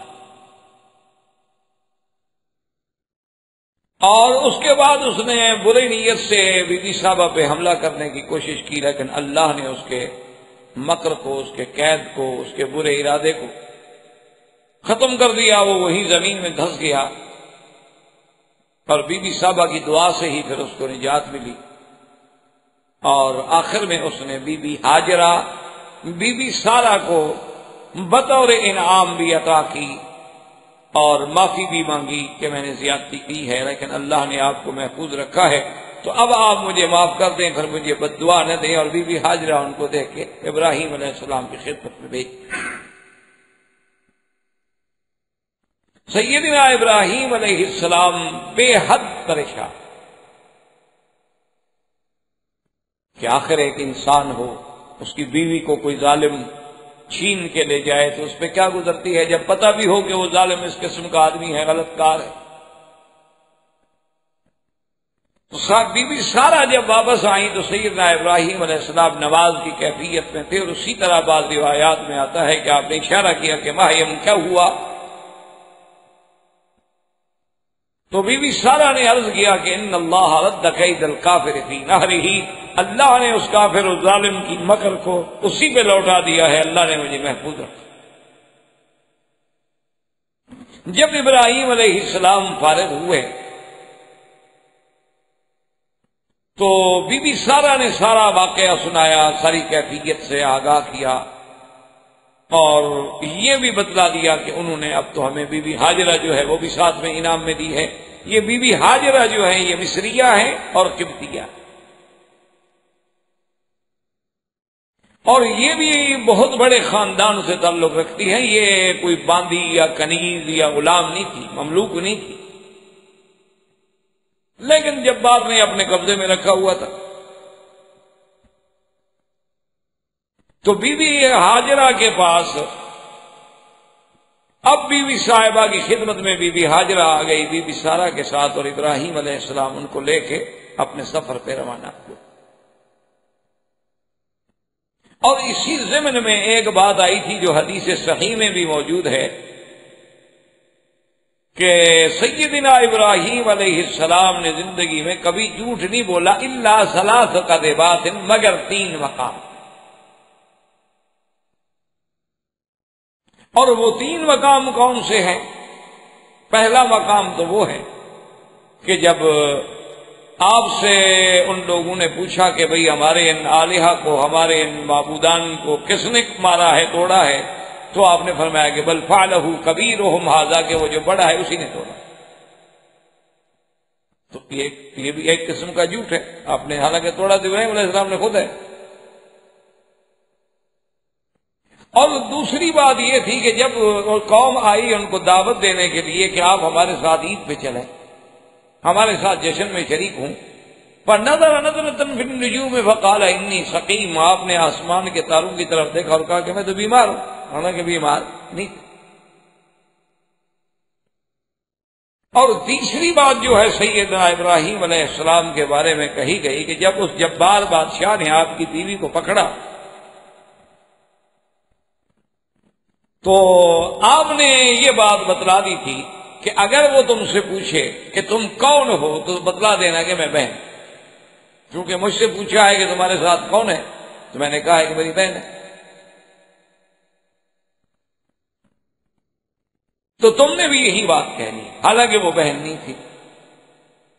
تو گیا، لہذا یہ صحیح حدیث مبارک میں ہے، اور اس میں لفظ بھی یہی آتے ہیں کہ ثلاث کذبات، بھئی یہ 3 جھوٹ ہیں بہرحال.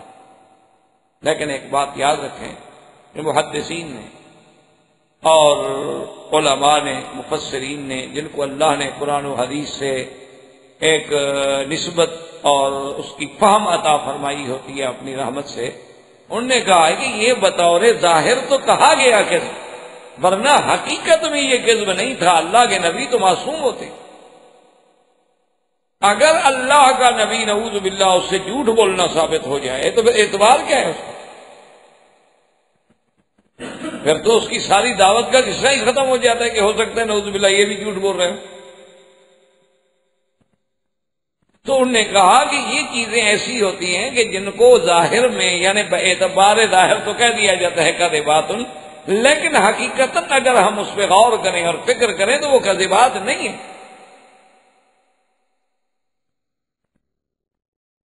جیسے کہ یوں سمجھیں کہ سیدنا عمر رضی اللہ تعالی عنہ نے رمضان المبارک کے مہینے میں یہ دیکھا کہ کچھ لوگ ایک حافظ کے پیچھے کھڑے ہیں 4 آدمی، اور کچھ وہاں 5 کھڑے ہیں اور 10 کھڑے ہیں اور 2 کھڑے ہیں۔ تو حضرت عمر پہ بڑی عجیب بات گراں گزری، انہوں نے کہا کہ عجیب بات ہے، رمضان المبارک کا مہینہ ہے اور ہر آدمی اپنی اپنی 4 آدمی لے کے کھڑا ہے، کوئی اچھی بات نہیں لگتی۔ لو جمعنا علی امام واحد، اگر ہم سب کو ایک امام پہ اکٹھا کر کے کھڑا کریں تو کتنی بڑی جماعت ہوگی۔ تو امیر المومنین رضی اللہ تعالی عنہ نے حضرت عمر نے ابی بن کعب جو سب سے بڑے قاری تھے قرآن کے، ان کو بلایا اور کہا کہ مہربانی فرمائیں کل سے آپ تراویح پڑھا دیا کریں، اور تمام صحابہ کو حکم دے دیا ابھی تراویح صرف ابی بن کعب کے پیچھے ہوگی، بعد میں اگر کسی نے قرآن پڑھنا ہے منزل پڑھنی ہے اپنی پڑھتا رہے، لیکن تراویح جو ہے وہ صرف حضرت ابی بن کعب کے پیچھے ہوگی۔ اب جناب جب دوسری رات آئی اور حضرت ابی بن کعب نے تراویح پڑھانی شروع کی اور اتنی بڑی مسجد حضور پاک کی مسجد بھر گئی، تو حضرت عمر خوش ہوئے، فرمایا کہ ماشاءاللہ دیکھیں نا آج کتنا اللہ کی عبادت کا منظر آ رہا ہے، نعمت البدعۃ ھذہ، کہ بھی یہ بڑی اچھی بدعت۔ اب حالانکہ اس پر لفظ تو بدعت کا اطلاق کیا گیا، لیکن اگر وہ بدعت حقیقی معنوں میں بدعت ہے جو سنت کے مقابلے پہ ہوتی ہے تو اچھی کیسے ہو سکتی ہے؟ جو چیز سنت کے مقابلے پر ہو، نعوذ باللہ ثم نعوذ باللہ، کل بدعۃ کل محدثۃ بدعۃ وکل بدعۃ ضلالہ، وہ تو ہر بدعت گمراہی ہوتی ہے، وہ اچھی کیسے ہو سکتی ہے؟ اور پھر خلیفہ ثانی حضرت عمر جو حکم کریں وہ تو سنت ہے، علیکم سنتی و سنت الخلفاء الراشدین المہدیین، سرکار دو جہاں نے فرمایا کہ میری سنت اور میرے خلفاء کی سنت کو مضبوطی سے پکڑو۔ ابو بکر عمر کا تو حضور نے باقاعدہ نام لے دیا کہ فاقتدوا بالذین من بعد ابی بکر و عمر، کہ میرے بعد اگر کسی کی اقتدا کرنی ہے تو ابی بکر و عمر کی اقتدا۔ اس کا کام کیسے بدعت ہو سکتا ہے؟ اور پھر جب مسجد میں نماز پڑھنے والے کون ہیں؟ صحابہ، پڑھانے والا کون ہے؟ صحابی۔ تو جب سارے صحابہ کسی مسئلے پہ اکٹھے ہو جائیں اور اعتراض نہ کریں تو اجماع صحابہ ہو گیا۔ اجماع صحابہ کا تو وہی مقام ہے جو سنت رسول کا مقام ہے، تو وہ بدعت کیسے ہو سکتا ہے؟ تو اس لیے بات سمجھیں کہ بدعت کا معنی ہوتا ہے نئی چیز۔ تو حضرت عمر نے فرمایا کہ ہے تو نئی چیز نا، کہ جی پہلے ہر کوئی علیحدہ علیحدہ پڑھتا تھا اور آج ماشاءاللہ ایک امام کے پیچھے کھڑے ہو کے تراویح پڑھی جا رہی ہے، ایک نئی چیز ہے لیکن ہے بہت اچھی۔ اس سے مراد وہ لغوی بدعت مراد ہے، اصطلاحی اور شریعت والی بدعت مراد نہیں۔ اچھا، اسی طرح بات ہوتا ہے، اس کو کہتے ہیں توریہ فی الکلام، یعنی اپنی بات کو ایسے انداز میں کریں کہ دوسرے کو سمجھنے میں مشکل پڑ جائے، تو اس کو کہتے ہیں توریہ۔ کہ جب بھی اخت موسیٰ علیہ السلام، موسیٰ علیہ السلام کی بہن اپنے بھائی کو ڈھونڈتے ڈھونڈتے ڈھونڈتے جب فرعون کے گھر میں پہنچی، دیکھا کہ اتنی عورتیں اور اتنا ہے اور ایک بچہ ہے رو رہا ہے، پوچھا بھی کیا بات ہے؟ پہچان بھی گئی کہ موسیٰ میرا بھائی ہے؟ پوچھا کہ کیوں رو رہا ہے؟ انہوں نے کہا کسی کا دودھ نہیں پیتا بچہ۔ کتنی دائیاں بلائی گئیں، کتنی عورتیں بلائی گئیں، کتنی مرضیاں بلائی گئیں، دودھ والی خواتین کو طلب کیا گیا، بچہ منہ نہیں لگاتا اور بھوکا ہے، رو رہا ہے۔ تو بی بی صاحب نے کہا کہ اچھا میں تم کو ایک گھرانے کے بارے میں خبر دیتی ہوں، وَلَدُلُّكُمْ إِلَىٰ أَهْلِ بَيْتٍ يَدْخُلُونَ، ایک گھرانے کے بارے میں خبر دیتی ہوں، ہم لہو ناصحون، اور وہ گھرانہ اس کو سنبھال لے گا، وہ بیوی بڑی صالحہ ہے، بڑی نیک ہے، اور وہ خیر خواہ بھی ہے۔ آپ بیوی کے منہ سے نکل تو گیا نا کہ ہم لہو ناصحون، وہ گھرانہ جو ہے موسیٰ علیہ السلام کا خیر خواہ ہے۔ تو فرعون تو بڑا کایا تھا، اس کو تو فوراً شبہ ہو گیا، اس نے کہا اسے پوچھو اس کو کیسے بتایا کہ وہ گھرانہ اس بچے کا خیر خواہ ہے؟ اس کا مطلب ہے بچے کو جانتی ہے کہ ہمیں بتایا کس کا بیٹا ہے۔ تو اب جناب وہ تفتیشی افسران جو ہوتے ہیں آگے، شاہ کے وفادار جو شاہ سے زیادہ خوش آمدی ہوتے ہیں، وہ جناب جب آگے بڑھے تو انہوں نے کہا کہ کیسے تمہیں پتہ لگا؟ آخر تم نے یہ جو کہا، اس نے کہا تم سمجھے نہیں، میں نے کہا ہم لہو ناصحون، یعنی فرعون کا خیر خواہ ہے وہ گھرانہ، میں نے یہ تھوڑا کہا کہ موسیٰ علیہ السلام کا خیر خواہ ہے، میں نے کہا ہم لہو ناصحون۔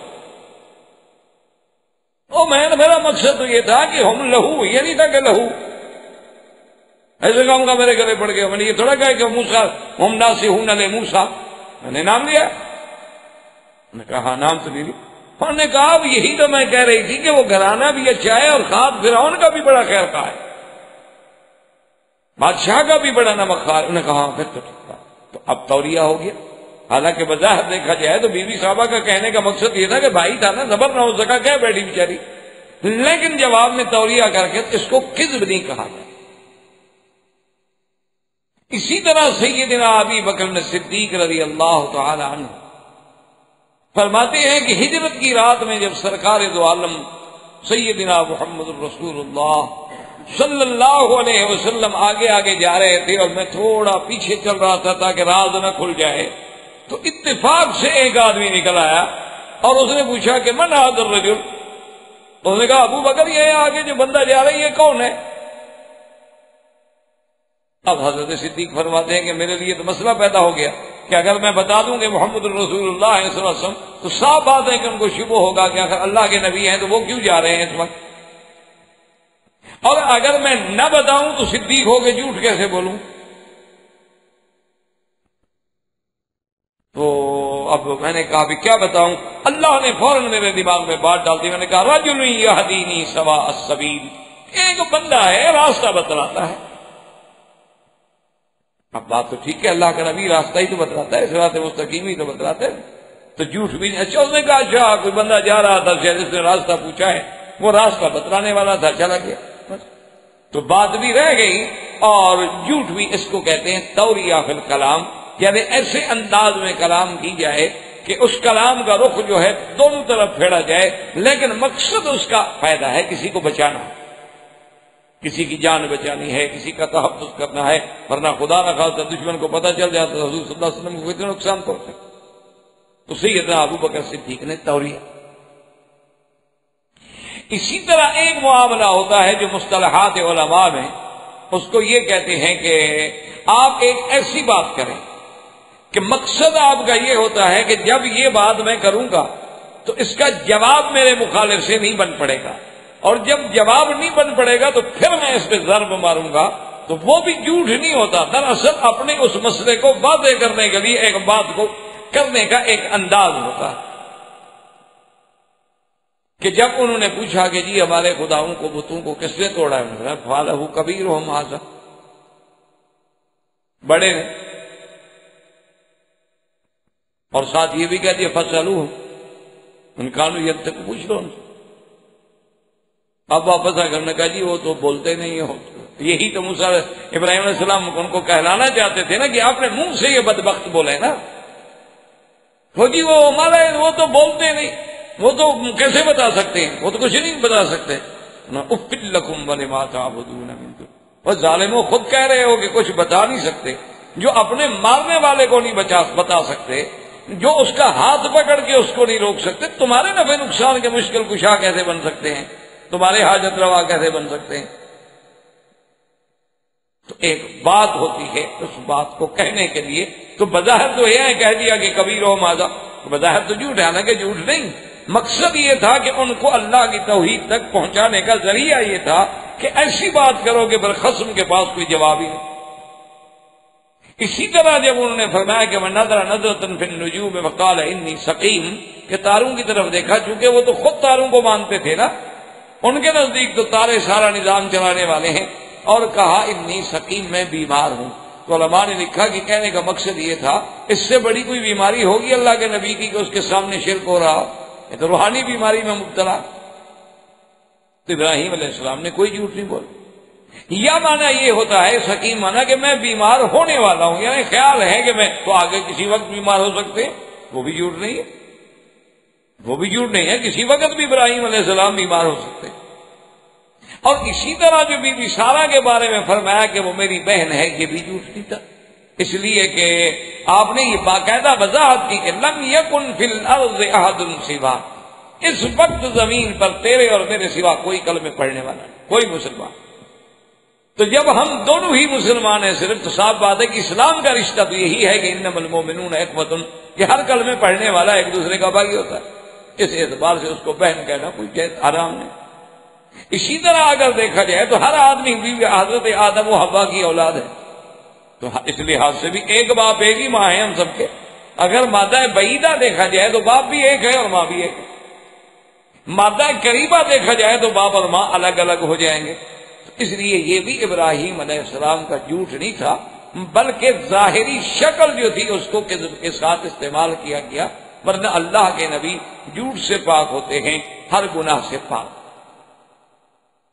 سیدنا ابراہیم علیہ السلام جب روانہ ہوئے تو اس کے بعد آپ نے اپنے اللہ سے دعا، وقال انی ذاہب الی ربی سیہدین رب هب لی من الصالحین فبشرناہ بغلام حلیم۔ جب آپ ہجرت کر کے چلے پھر آپ نے اللہ سے دعا مانگی کہ میرا مولا مہربانی فرمائے مجھے بھی کوئی بچہ تھا، لیکن لڑکا ہو اور حلیم حلم والا۔ اللہ تبارک و تعالی نے آپ کی دعا جو تھی اور دعا مانگی کہ رب ہب لی من الصالحین، چونکہ اولاد صالح ہو تو نعمت ہے، ورنہ وہی اولاد آدمی کے لیے زحمت۔ اسی لیے بعض روایات میں آتا ہے کہ احیاناً کہ آدمی بہت اچھا ہوتا ہے لیکن ہلاک علی ید ولدہ، اولاد کی وجہ سے برباد ہو جاتا، ہلاک علی ید اصدقائہ، دوستوں کی وجہ سے برباد ہو جاتا، حالانکہ خود بہت اچھا۔ تو اس لیے آپ نے دعا مانگی۔ اس سے ہمیں سبق ملا کہ جب بھی آدمی دعا مانگے تو اللہ سے اولاد صالح مانگے، اور اگر اولاد موجود ہے تو ان کی صلاح مانگے کہ اصلح لی فی ذریتی انی تبت الیک و انی من المسلمین۔ کیونکہ اگر بچوں میں صلاح ہے تو پھر پورا گھر سمجھو آپ کا کامیاب ہے، اور اگر بچوں میں بگاڑ ہے تو گھر برباد ہو گیا، کوئی نسل تو اسی سے چل رہی۔ اللہ تبارک و تعالی نے آپ کو بشارت فرمائی، اور اس کا قصہ یہ ہوا کہ ایک دن بی بی سارہ نے خود سیدنا ابراہیم علیہ السلام سے فرمایا، عرض کیا کہ حضرت یہ جو مجھے باندھی دی گئی ہے بی بی ہاجرہ، میں یہ آپ کو ہبہ کرتی ہوں،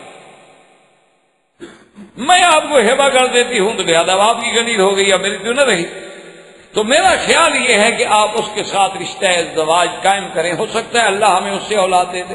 مجھ سے تو اولاد ہوئی نہیں، 10 سال گزر گئے اور بی بی سارہ سے کوئی بچہ نہیں ہوا۔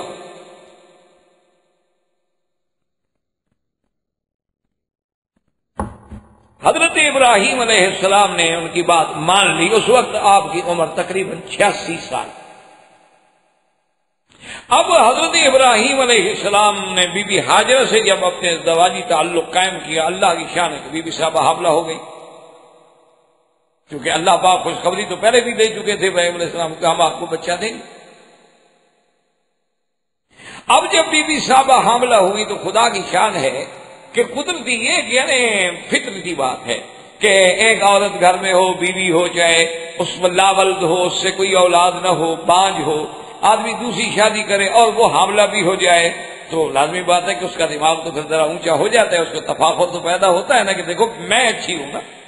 تو اب بی ہاجرہ جو تھی وہ تھوڑا سا اس میں بڑے پن کا اظہار ہو گیا۔ جب بڑے پن کا اظہار ہوا تو بی بی سارہ غصے میں آ گئی، انہوں نے کہا عجیب بات، میری کنیز تھی، میں تمہیں کنیز بنا کے لے آئی، میں نے ہی الٹا اجازت دی، اب مجھے آنکھیں دکھاتی ہو، عجیب بات۔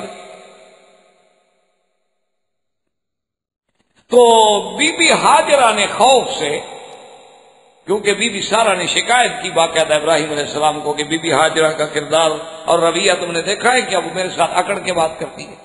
تو آپ نے فرمایا ففعلی ما شئت، جو چاہو تم کرو، تم ہی نے تو کہا تھا، ورنہ میں نے تو خواہش نہیں کی.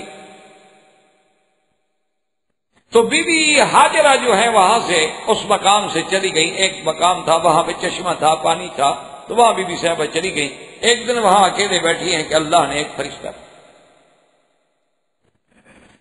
نے آگے خبر دی، فرمایا کہ بی بی کیوں گھبرا رہی، پتا ہے کہ تمہارے بطن میں کون ہے؟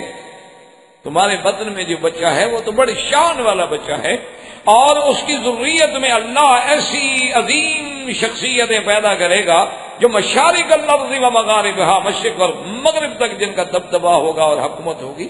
تم تو اتنے بڑے بیٹے کی ماں بننے والی ہو، تم کیوں چھوٹی چھوٹی باتوں میں گھبرا رہی ہو؟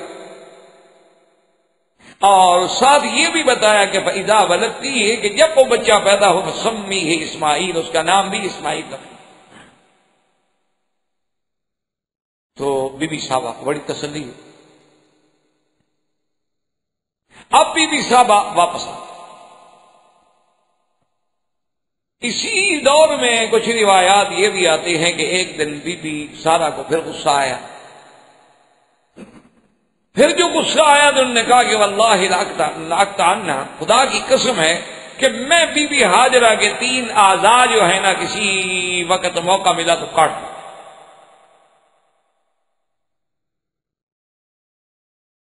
اب ابراہیم علیہ السلام کو پتہ چلا کہ اس نے قسم کھا لی ہے. اچھا اس زمانے میں تو قسم کا کفارہ تھا نہیں کہ کفارہ دے کے چلو قسم سے آدمی فارغ ہو جائے، تو قسم پوری کرے، یا پھر اللہ کے ہاں گنہگار ہو، اور نبی کی بیوی اپنے آپ کو گنہگار بھی کیسے کرے. تو ابراہیم علیہ السلام نے جب سمجھایا تو انہوں نے کہا کہ میں تو قسم کھا بیٹھی، کیا کروں؟ انہوں نے کہا کہ اچھا یہ روایات جو میں عرض کر رہا ہوں یہ کسی صحیح حدیث میں نہیں ہے، روایات اسرائیلیہ، لیکن بہرحال ان کا وجود ہے کیونکہ اتنی دفعہ وہ روایات ہوئی ہیں کہ اس میں کچھ نہ کچھ حقیقت پائی جاتی. تو ابراہیم علیہ السلام نے فرمایا کہ اس کا حل یہ ہے کہ تم ایسا کرو کہ بی بی کے دونوں کان ایک اس طرف ایک اس طرف سوراخ کر دو، ناک میں سوراخ کر دو. تو 3 اعضاء تو کاٹ دیا آپ نے، تو آپ کی قسم تو پوری ہو گئی. تو کہتی ہیں وہیں سے یہ سوراخ شروع ہوئے اور پھر زیور ڈالے گئے. یہ پھر ایسا ایسا تمدن جو ہے بڑھتا چلا گیا. پہلے تو یہ بطور سزا تھا، یا جیسے کہ پہلے قبائل کے لوگ ہوتے تھے نا جی، گھوڑوں پہ بیٹھتے تھے اور دوسرے غریب قبیلوں پہ جا کے تخت و تاراج کرتے تھے اور ان کی عورتوں کو گھسیٹ کے اٹھا کے لے آتے تھے اور ان کے پیروں میں بیڑیاں ڈال دیتے تھے کہ یہ عورتیں بھاگ نہ جائیں. تو وہی تصور آج بھی ہمارے ہاں موجود ہے کہ شادی والے دن ہم دولہے کو گھوڑے پہ بٹھا دیتے ہیں کیونکہ کسی کی لڑکی اٹھانے جا رہا ہے. جوڑا گھوڑا یہ ابھی تک ہیں ہمارے. اور آج بھی ہم نے صرف فرق اتنا کیا ہے کہ پیر میں لوہے کے جولان ڈالنے کے بجائے سونے کے ڈال دیے، گلے میں رسا ڈالنے کے بجائے نیکلس ڈال دیا، کسی طرح جانور کو ناک میں مہار ڈالنے کے بجائے اس کو ناک میں نہ بڑا ڈائمنڈ کا کوئی چھوٹا سا نگ ڈال دیا کہ دور سے چمک آئے. چیز اصل ہوئی تھی تصور و سزا سے چلا تھا، اس کو تھوڑا سا پھر بعض اوق لوگوں نے اس کو یوں رنگ دے دیا کہ چلو وہ بات بھی قائم رہے اور عورت بھی خوش ہو جائے. تو کہتے ہیں کہ سب سے پہلے یہ ابراہیم علیہ السلام کی بیوی نے کیا.